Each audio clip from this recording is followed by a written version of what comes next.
আসসালামু আলাইকুম এভরিওয়ান, কেমন আছেন? আশা করি সকলে ভালো আছেন। এই ধরনের ইফেক্ট ভিডিও কিভাবে আপনাদের ফটো দিয়ে বানাবেন সম্পূর্ণ ভিডিও দেখাবো। এই ভিডিওর মধ্যে সবকিছু আপনারা বুঝতে পারবেন। দেখে কিন্তু আমার 2024 সাল চলে গেল, এখন আমাদের কিন্তু 25 সালে ভালো কন্টেন্ট ভিডিও কিন্তু পাবে তোমরা। সবার প্রথমে ক্যাপকাটটা ওপেন করে দেবেন। আমি ক্যাপকাটটা ওপেন করে দিয়েছি। তারপর এখান থেকে প্লাস আইকনে ক্লিক করে আপনাদের গ্যালারি থেকে ফটো বা ভিডিওটাকে সিলেক্ট করে নেবেন। তো আমি ফটোটা আগে একটা ব্যাকগ্রাউন্ড ফটো সিলেক্ট করে নিতেছি। ফটোটা সিলেক্ট করা হয়ে গেলে জাস্ট এরকম একটা ইন্টারফেস আসবে। তারপর এখান থেকে টিক মারে ক্লিক করবেন। করার পরে এই ফটোকে লিঙ্কটাকে আগে আপনারা টিকটকের ফ্রেমটা করে নেবেন। তো আমি এখান থেকে টিকটক ফ্রেমে ক্লিক করব। এখান থেকে আমি টিকটক ফ্রেমটা করে দিয়েছি। তারপর এখান থেকে 2 হাত দিয়ে জুম করে ধরে এটাকে বড় করে দেওয়ার চেষ্টা করব। তাহলে আমাদের কিন্তু ফ্রেমটা অ্যাড হয়ে গেছে। তো এখন আমাদেরকে যে ভিডিওটা অ্যাড করতে হবে, লেয়ারটাকে টেনে আমি একটু বড় করে দিই। তারপর কিন্তু এখান থেকে ওয়াটারমার্কটা ডিলিট করে দিয়েছি।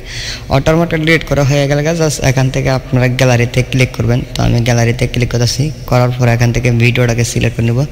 তো আমি যেহেতু ভিডিওটাকে সিলেক্ট করে নিতেছি, আপনাদের একটা ভিডিও যে কোনো একটা ভিডিও সিলেক্ট করে নেবেন। তো আমাদের ভিডিওটার একটু কেটে নিতে হবে। এখান থেকে আমি যেই আমার পজিশন মতন রেখে আমি কেটে নিব। তো আপনাদের পজিশনের মতন রেখে আপনারা কেটে নিতে পারেন, ঠিক আছে? তো এখান থেকে কেটে নেবেন। নেওয়ার পর এখান থেকে ভিডিওটাকে একটু জুম করে ধরে এখান থেকে স্কেপ ড্রাইভ করবেন। স্কেপ করার পর এখান থেকে দেখবেন বলা ফ্রেম ইফেক্ট ফ্রেম।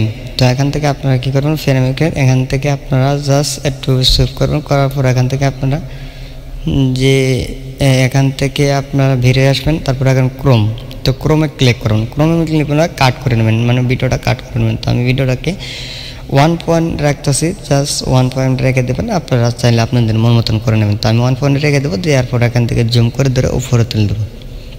হয়ে গেলে জাস্ট এখান থেকে আপনারা আর ফটোটাকে ধরে আপনারা ভিডিওর অনুযায়ী করে দেবেন। তারপর এখান থেকে আপনারা যে সেভ করুন। করার পর এখান থেকে আপনারা দেখতে পাচ্ছেন সব কিছু ওকে, ঠিক আছে। তো এখন আপনাদেরকে ফটোটা সিলেক্ট করতে হবে। আপনারা যে ফটোটাকে নেবেন সেই ফটোটাকে আপনারা সিলেক্ট করে দেবেন। তো আমি এখানে ক্লিক করতে, তারপর গ্যালারিতে ক্লিক করতেছি। করার পর এখান থেকে আমাদের ফটোটাকে সিলেক্ট করে নেব। ফটোটাকে সিলেক্ট করা হয়ে গেলে জাস্ট এখান থেকে আমাদেরকে টিক মার্ক করে নিতে হবে, ঠিক আছে? তো আমার ছবিটা তোলা করতেছি অনেক, মানে আমার অনেক পুরনো ছবি আছে, সেটা আমি সিলেক্ট করে দিচ্ছি। এখান থেকে আমাদের ছবিটা ক্লিক করে দিচ্ছি। নেওয়া হয়ে গেলে জাস্ট এটাকে ধরে আমাদেরকে আবার ফ্রেমে ক্লিক করবো। 1.1-এ ক্লিক করতে হবে। তো এখান থেকে চলে যাবেন ফ্রেমে যাওয়ার পর 1 পয়েন্ট ক্লিক করুন। তো আমি 1 পয়েন্টে ক্লিক করে দিতেছি। জাস্ট 1 পয়েন্টে ক্লিক করার পর এখান থেকে আপনাদের দেখতে পাচ্ছেন সব কিছু। তো লেয়ারটাকে টেনে জুম করে ধরে আমি ছোটো করে দেবো বা আমাদের পজিশন মতন রেখে দেবো এখান থেকে। তো আপনারা পজিশন মতন কিন্তু রেখে দেবেন। তো আমাদের পজিশন মতন রেখে দেওয়ার পর এখান থেকে লেয়ারটা ধরে আমি ভিডিওর অনুযায়ী করে দেবো। আমাদের ভিডিওর অনুযায়ী করে দিলে কিন্তু এখান থেকে আপনাদের ফটোটা থেকে আপনাদের যে ভিডিও সেটার অনুযায়ী ম্যাচ হয়ে যাবে। তো আমি এখান থেকে ফটোর অনুযায়ী ক্লিক করতেছি। তারপর এখান থেকে আমি দেখে নিচ্ছি। নেওয়ার পর পজিশন মতন রেখে দিতেছি। তারপর আপনারা চাইলে এরকম করে রেখে দেবেন। দেওয়ার পর এখান থেকে আপনারা ফটোর ভিডিও লেয়ারটাকে আপনারা ফুল করে দেবেন। আপনাদের যতটুকু প্রয়োজন সেতটুকুর মধ্যে রেখে দেবেন। তো আমি প্রথম লেয়ারটাকে টেনে বড় করে দিয়েছি, আপনারাও টেনে বড় করে দেবেন। জাস্ট আমাদের কথা বা একটু ভুল হয়ে গেলে অথবা আপনারা দেখে নেবেন, আপনারা মিলিয়ে নেবেন। কারণ আমাদের কথা অথবা নাও মিলতে পারে। একটা সময় দেখা যাচ্ছে যে অনেক কিছু ভিডিওর মধ্যেও আমরা বলে থাকি, সেটাও মিলে না। তো আপনারা মনোযোগ সহকারে যদি মাথার মধ্যে একটু ব্যান দিয়ে দেখেন, তাহলে কিন্তু সবসময় আপনারা বুঝতে পারবেন।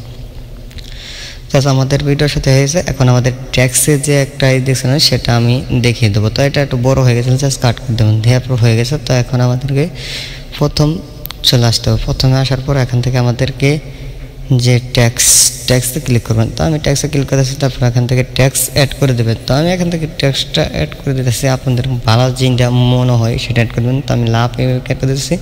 আর ওপি লেখাটা সেটা আমি হাতের একটা ওপি, সেটা আমি দিয়ে দিচ্ছি, আপনাদের দেবেন, ঠিক আছে? তো আমি দিয়ে দিচ্ছি ওকেতে ক্লিক করবেন।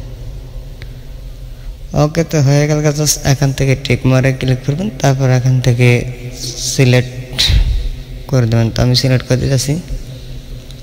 জাস্ট এটাকে ধরে আপনারা পজিশন মতন বসিয়ে দেবেন আপনাদের ভিডিওর অনুযায়ী। তো আমি এখান থেকে পজিশন মতন বসিয়ে দিতেছি। তো আপনাদের চাইলে যে কোনো টাইমের বসিয়ে দিতে পারবেন। তো আমাদের এটা ক্লিয়ারটা ধরে আমাদের ভিডিওর স্ক্রিন পর্যন্ত করে দেবেন। তো আমাদের করা হয়ে গেল। জাস্ট এখান থেকে আমাদের কী করতে হবে, এখন আমাদের ইফেক্ট যে পিচের ব্যাকগ্রাউন্ডটা কিন্তু নড়াচড়া করছে বা ওরকম কিন্তু করছে, সেটাও আমাদের বসাই দিতে হবে। তো তার আগে আমি এখান থেকে কাট করে নিই কয়টা, ঠিক আছে। তো পুরো ভিডিওটা কাট করে নেব, আপনারা দেখতে থাকেন। তো এরকম করে আপনারা চাইলে কাট করে নিতে পারেন। তো আমি ফার্স্ট করে দিতেছি, আপনারা দেখে কাট করা হয়ে গেলে তো ফার্স্ট করে দিতেছি। তারপর এখান থেকে আমাদেরকে ভিডিওর লেয়ারে যে ফটোর ইফেক্টটা লড়াচড়া করছে প্রথম, সেটা আমরা এখান থেকে বসিয়ে দেবো। এখানে 3 নাম্বারটাতে ক্লিক করবেন, তারপর এখান থেকে যে কোনো একটা সিলেক্ট করে নেবেন। তো আমি এখান থেকে 1 নাম্বারটাকে সিলেক্ট করে নেবেন, তারপর এখান থেকে আমি দেখিয়ে দিচ্ছি, টিক মার্ক ক্লিক করবেন। তো এরকম করে ক্লিক করলে কিন্তু আপনাদের ফটোটা নড়াচড়া করবে, আপনারা দেখে নিতে পারবেন কোন স্টাইলে রাখবেন, সব কিছু এখানে কিন্তু ইফেক্ট ক্যাপকাটে সবসময় পেয়ে যাবেন, ঠিক আছে। তো আপনাদের দেখিয়ে দিতেছি, আমি একটু ব্যাকটি নেব না, তো তিনটা যেহেতু 3টা দিব, তারপর এখান থেকে ফার্স্ট করে দিচ্ছি। দেওয়ার পর আমাদের কিন্তু হয়ে গেছে। উপরে সেভ অপশন আছেন, সেভ করে দেবেন, ঠিক আছে। তো আপনারা দেখতে পাচ্ছেন যে উপরে সেভ অপশন, সেভ করে দেবেন। তো আজকের ভিডিওটা এই পর্যন্ত ছিল। ভিডিওটা ভালো লাগলে অবশ্যই চ্যানেলটাকে সাবস্ক্রাইব করে দেবেন, পাশে থেকে বেল আইকনটা বাজে। বস্তু যদি কোনো অসুবিধা অথবা আমাদেরকে কমেন্ট বক্সে কমেন্ট করতে পারেন। সবাই ভালো থাকুন, সুস্থ থাকুন।